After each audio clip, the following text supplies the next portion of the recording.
Celebrities పెద్ద పెద్ద వాళ్ళు వాళ్ళ టైం నక్షత్రం గాని, టైమింగ్ గాని టైం అని తెలియకు చెప్పడం. ఎందుకంటే క్షుద్ర పూజలు చేస్తారని ఒక డౌట్ ఉందంట. అవునండి. నిజమేనండి అట్లుంటదా? క్షుద్ర పూజలకు కాదు కదండి, అది కరెక్ట్ కాదండి. యాక్చువల్లీ ఇవన్నీ చెప్పవలసిన అవసరం లేదు. ఓకే. సెలబ్రిటీస్ న్యాచురల్గా వాళ్ళు దాస్తారండి. ఓకే. అసలు జాతకం అనేది ఎవరికండి? ఒక మహారాజు ఉన్నాడంటే క్షేత్రంలోని ఒక రాజు కోట ఉందంటే మంత్రి, అలాగే అక్కడ మనకు చూసుకుంటే జ్యోతిష్య పండితుడు ఉండేవాడు, మంత్రి ఉండేవాడు, సేనాపతి ఉండేవారు. రాజ్యం ఆ, ఎంత అద్భుతంగా నడపాలి అనే విషయం మీద ఏ, పాడి పంట ఎలా పండుతుంది రాజుగారికి అక్కడ పంచాంగాన్ని తీసి ఆ జ్యోతిష్యం చెప్పి మీరు రాజుగా ఉండి పలానా సమయంలో రాజు అయితే మీకు పలానా స్త్రీని వివాహం చేసుకుంటే పలానా రకమైన పిల్లలు పుడితే డెఫినెట్గా ఇవన్నీ జరుగుతాయి. ఈ రకంగా జ్యోతిష్యులు ఎప్పుడు రాజులకు చెప్పేవారు. కరెక్ట్. ఇప్పుడు ఇంటికి పంచాంగం. సో ఇలా ఉండడం వలన అవును. డెఫినెట్గా ఇంత అంటే జ్యోతిష్యం మీద ఇంత అవగాహన అందరికి వచ్చేసిన తర్వాత తెల్లారితే యూట్యూబ్లో ఇవే కనబడుతున్నాయి. దాంతో ఏంటంటే డెఫినెట్గా మన చిరంజీవి గారి ఫ్యామిలీలో కూడా వాళ్ళు పంచాంగం తీసి ఉండొచ్చు. అవును. ఎవరో మహానుభావులు ఎవరో డే టు టైం ఫిక్స్ చేసి ఉంటే దాని రకంగా కవల పిల్లలు, ఎందుకంటే వాళ్ళకి ముందే తెలుస్తుంది కవల పిల్లలు అని. Because they are doctors family కదా కదా. అవతల పక్క. సో అపోలోనే వాళ్ళ హాస్పిటల్. వాళ్ళదే కదా తెలుస్తుంటే దాన్ని ఎలా చేయాలి ఏంటి ప్లాన్ చేసుకుని చేసి ఉండొచ్చు. టైమింగ్ అని సెట్ చేసుకుని వాళ్ళు ఏ టైం సెట్ చేసుకున్నా ఒకటైతే క్లియర్ అండి, ఆడపిల్ల మగపిల్ల ఇద్దరు పుట్టారు కాబట్టి ఆడపిల్ల రామ్ చరణ్కి లక్ ఫేవరింగ్ చేస్తాను. విత్ ఇన్ 2.5 monthsలో మీకు చూడండి ఏదైనా సినిమా మూవీ కానీ రిలీజ్ అయితే అది బ్లాక్ బస్టర్ అనుకోండి. ఇక అవునా? అంటే టాప్ తీసుకుపోతుంది, వాళ్ళ నేమ్ ఫేమ్ అంతా మారుస్తుంది. సూపర్. అంటే ఇప్పుడు ఒకటి చెప్పొచ్చండి, రామ్ చరణ్ జాతకం కూడా మన దగ్గర ఉందనుకోండి, అది వేరే సంగతి. ఓకే. ఇది ఆ జాతకంలో కూడా కొన్ని యోగాలు ఉన్నాయి. ఇప్పుడు చూడండి, ఆయన ప్రతి ఒక్క హీరో కూడా ఎక్కడో చోట ఒక 1 or 2 years బ్రేక్ డౌన్ఫాల్ అవ్వడం, మళ్ళీ రీసెట్ అవ్వడం ఇవన్నీ జరుగుతుంటాయి. అవును. టేక్ ఫ్రమ్ రవితేజ తీసుకోండి, లేదా చిరంజీవి గారిని తీసుకోండి, అలాగే నాగేశ్వరరావు తీసుకోండి, ఎవరిని తీసుకుని అంతే. ఉంటాయి అంతేందుకు మనం జగదీప్ బాబుని కూడా చూసుకోవచ్చు, సెకండ్ ఇన్నింగ్స్ బ్రహ్మాండంగా లాగింది చూసాం కదా. అద్భుతంగా. సో ఇవన్నీ ఏంటంటే అందరికీ బ్రేక్స్ వస్తూనే ఉంటాయి, రాకుండా ఉండదని కాదు. కానీ ఇక్కడ ఏంటవుతుందంటే ఈ అమ్మాయి పుట్టడం అనేది, ఆడపిల్ల పుట్టింది అంటే ఖచ్చితంగా విత్ ఇన్ 60 days అండి, 60 to 90 days లోపల ఆ అమ్మాయి లక్ అనేది తండ్రికి 100% ఇస్తున్నాడు. గ్లోబల్ స్టార్ అయిపోతాడు ఇప్పుడు రామ్ చరణ్. గ్లోబల్ స్టార్ మీ పదం పెట్టారు కానీ గ్లోబల్ స్టార్ అనకండి. ఇప్పుడు ఒక సినిమా 2 సినిమా హిట్ వల్ల గ్లోబల్ స్టార్ అంటే నేను అలా ఒప్పుకోను. అచ్చా. ఎందుకంటే ఇప్పుడు అది వాళ్ళ స్టాండర్డ్స్ తగ్గట్టుగా ఒక లెవెల్కి వెళ్తారు వాళ్ళు, ఓకే. అందులో ఏం డౌట్ లేదు. గ్లోబల్ అంటే మీ ఉద్దేశం ఇప్పుడు ఏంటంటే మన ఏపీలో తెలంగాణలో ఉన్నాం మనం, మళ్ళీ అన్ని రాష్ట్రాల్లోనూ ఇలా బయట రావాలి, దేశం నుండి టాప్ అవ్వాలి, ఇంటర్నేషనల్ లెవెల్లో టాప్ అవ్వాలి గ్లోబల్ అంటేను. సో ఇవన్నీ మళ్ళీ దానికి తగ్గ జాతకం బలం అది ఉండాలి. కొన్ని ఎలా ఉంటాయంటే ఒక ఐఏఎస్ ఆఫీసర్ ఉన్నాడు, చదువుకున్న ఐఏఎస్ ఆఫీసర్ అయ్యాడు, వాడు ఏదో ఒక సొల్యూషన్ చేశాడు. ఒకటి చిన్నప్పటి నుండి 15 సంవత్సరాలు అదే కంపెనీలో పనిచేశాడు, అదే డిపార్ట్మెంట్లో పనిచేశాడు. వీడు అనుభవం వేరు, ఆయన టాలెంట్ వేరు, ఇద్దరు ఈక్వల్గా ఉంటారు చెప్పేటప్పుడు. అలాగేంటంటే కొంత చిరంజీవి గారు చాలా కష్టపడి ఈరోజు మెగాస్టార్ అయ్యారన్నా, ఒక పద్మశ్రీ వచ్చినా, లేకపోతే మన ప్రభుత్వం నుండి కొంత బెనిఫిట్స్ తీసుకున్న ఆయనకి గౌరవం పొందిన ఇవన్నీ ఏంటంటే ఇప్పుడు ఎక్కడికి వెళ్ళినా ఆయనకి ఏ గౌరవం తగ్గకుండా అన్ని రకాలుగా ప్రతి ప్రభుత్వం ఆయన్ని వెల్కమ్ చేస్తుంది. అటువంటి పరిస్థితి ఏర్పడింది అంటే ఎంతో కష్టపడితే కానీ ఆయనకి జరగలేదండి. ఇప్పుడు ఆ కష్టం ఆ కాలం వేరు. ఇప్పుడు ఏంటంటే అలాగే రామ్ చరణ్కి ఒక లక్ ఫేవరింగ్ మీరు అన్నట్టుగా డబుల్ ధమాకా అవ్వచ్చు. అలాగే తాత మనోడు పుట్టాడు కదా, మనోడు ఎంతో ఫేవర్ చేయాలి. ఇప్పుడు ఫేవర్ అంటే ఆయన అన్ని పోస్టులు ఆయన అనుభవించారు కాబట్టి ఒక గవర్నర్ పోస్ట్ మిగిలింది. అంటే చాలా ద్వారా చెప్తున్నాను అనుకోకండి. ఇది కూడా టైం చూసుకోలేదు, మనం టైం చూడకుండా మనం ఒక మాటగా నెక్స్ట్ టైం మిగిలింది అది ఒకటే. అంటే 3 స్టేట్లో ఎలక్షన్స్ అవుతున్నాయి. ఎలక్షన్స్ అయిన తర్వాత గెలిచిన తర్వాత వాళ్ళు గవర్నర్లు మారుస్తారు, బీజేపీ గవర్నమెంట్ అలాగే మారుస్తుంది. అందరినీ మార్చినప్పుడు మంచి వ్యక్తుల్ని వాళ్ళని పెట్టాలని ప్రయత్నం చేస్తుంది. ఏదో చిన్న ప్రయత్నం వెళ్ళి చేసినా ఉన్నవాళ్ళు మంచి వాళ్ళు ఎవరు అని చూసి డెఫినెట్గా పోస్ట్ ఆయనకి అర్హత ఉన్న వ్యక్తి. ఎందుకంటే ఎటువంటి శత్రుత్వం లేదు, ఆజానభావుడు అంటే అజాత శత్రువు కూడా మనం అంటాం. ఎవరితో శత్రుత్వం లేదు, ఏమి లేదు ఆయనకి.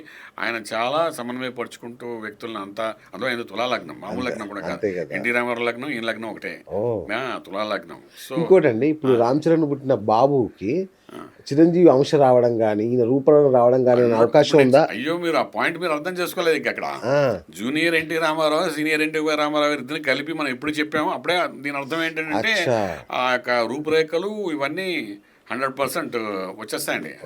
మళ్ళా ఆ డాన్స్, ఆట పాట అంటే ఇవన్నీ మన డెప్త్లోకి వెళ్ళలేదు కానీ మనవాడికి వచ్చేస్తాయండి అవన్నీ 100% వస్తాయి. అందులో ఓన్లీ మనవాడు కదా, 100% వస్తాయి. ఇప్పుడు రామ్ చరణ్ కంటే అద్భుతంగా అంటే ఆ టైం Correct. రాహు నక్షత్రం కానీ పుట్టి ఉంటే మాత్రం మ్యాజికల్ ప్లానెట్ అంట రాహు. ఓకే. వీళ్ళు ఉన్నదే మ్యాజికల్ ఇండస్ట్రీలో ఉన్నారు. అవును. ఈ ఫిలిం ఇండస్ట్రీ అంటేనే మ్యాజికల్ ఇండస్ట్రీ. ఖచ్చితంగా మీరు రాహు అన్నట్టుగా అండ్ శుక్రబలంతోనే ఫిలిం ఇండస్ట్రీ అంతా రైజింగ్ అయ్యేది. సో లక్ కూడా ఫేవర్ అవ్వాలి. అవును. సో ఉన్నాడుగా ఆ నక్షత్రం కానీ పుట్టి ఉంటే మాత్రం వాళ్ళు ట్యూన్ చేస్తే మాత్రం బిగ్ అన్ని రకాల అన్ని మీరు అన్నట్టుగా వాళ్ళు ముందే ముహూర్తం పెట్టుకునే చేస్తారు. ఈ మధ్య అందరూ అలాగే చేస్తున్నారు కాబట్టి. ఇంకా ప్రధాన జ్యోతిష్యులు ఎవరైతే ఉన్నారో రహస్యంగా ఆయన ఉంచుతారు కాబట్టి తెలియదు, కానీ 100% అవన్నీ చేసుకుని వెళ్తారు.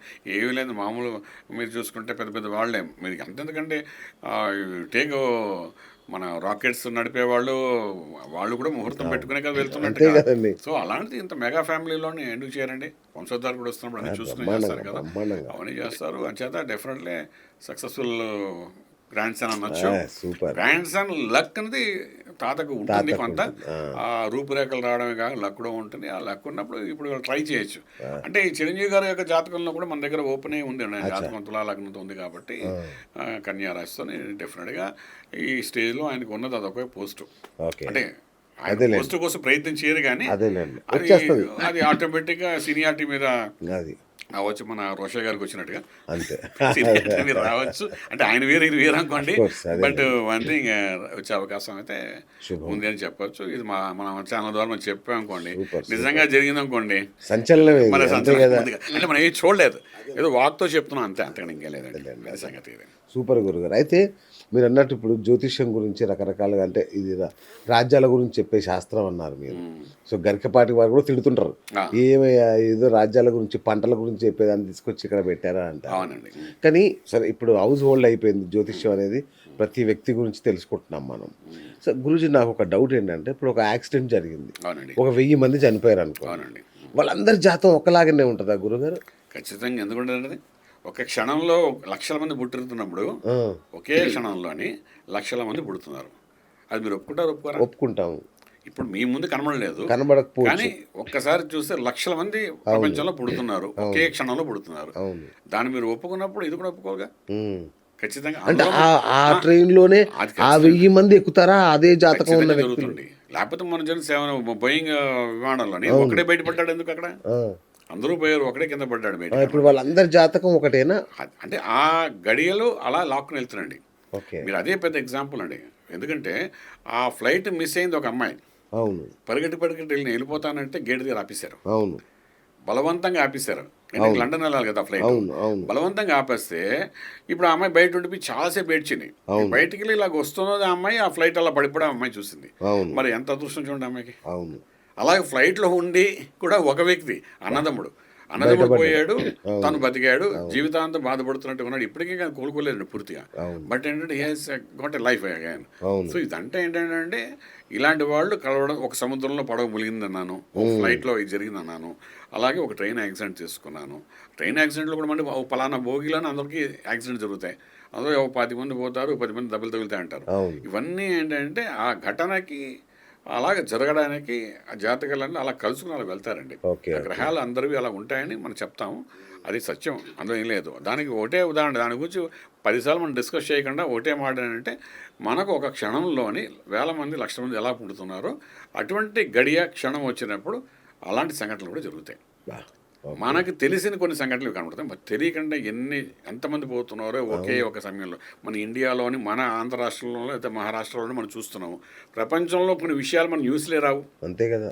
ఒకే సమయంలో జరిగిన సంఘటనలు అవుతున్నాయి, అవట్లేని కాదు, అవుతున్నాయండి. 100% దానికి శాస్త్రం ఏకీభవిస్తూ శాస్త్రం ఉన్నవే జరుగుతున్నాయి, అందులో వ్యతిరేకంగా జరగట్లేదు. ఈ జన్యు శాస్త్రానికి అట్లాగే మన జ్యోతిష శాస్త్రానికి ఏమైనా సంబంధం ఉందా అని ఒక చిన్న డౌట్.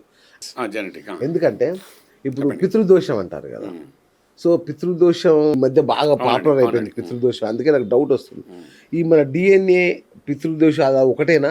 అంటే డిఎన్ఏలో ఉండే లోపాలే పితృదోషాల ఏంటి అసలు? అలా కాదండి. ఇప్పుడు ఏంటంటే డిఎన్ఏ కాకుండా వంశపారంపర్యం అంటే మనకేంటంటే కొన్ని దోషాలు వస్తుంటాయి. అలాగే డిఎన్ఏ కూడా అంతే కదా మనకు? అలా కాదండి, అది వేరే. మనం చేసే కర్మలు ఉంటాయి. ఏంటంటే కర్మదా చేసే పనులు, జన్మతా వచ్చే దోషాలు కర్మతా చేసే దోషాలని ఉంటాయి. అచ్చా. మనం పుట్టుకతోనే కొన్ని దోషాలు ఉంటాయండి. ఓకే. మనం కర్మదా చేస్తున్న కొన్ని దోషాలు కలుపుతాం. అవును. అంటే ఒక బాబు పుట్టిన తర్వాత ఒక 4 సంవత్సరాలు 5 సంవత్సరాలు వాడు చేసే కర్మల ద్వారా కొన్ని దోషాలు జరుగుతుంటాయి. ఓకే. సో ఆ దోషం వేరు, ఈ దోషం వేరు. సో జన్మదా వచ్చే దోషాలు ఏంటంటే పితృదోషాలు, మాతృదోషాలు, సర్పదోషాలు ఇవన్నీ మనం చెప్తుంటాం. ఇది తండ్రి దగ్గర నుండి తాత దగ్గర నుండి వచ్చే దోషాలని ఇవన్నీ.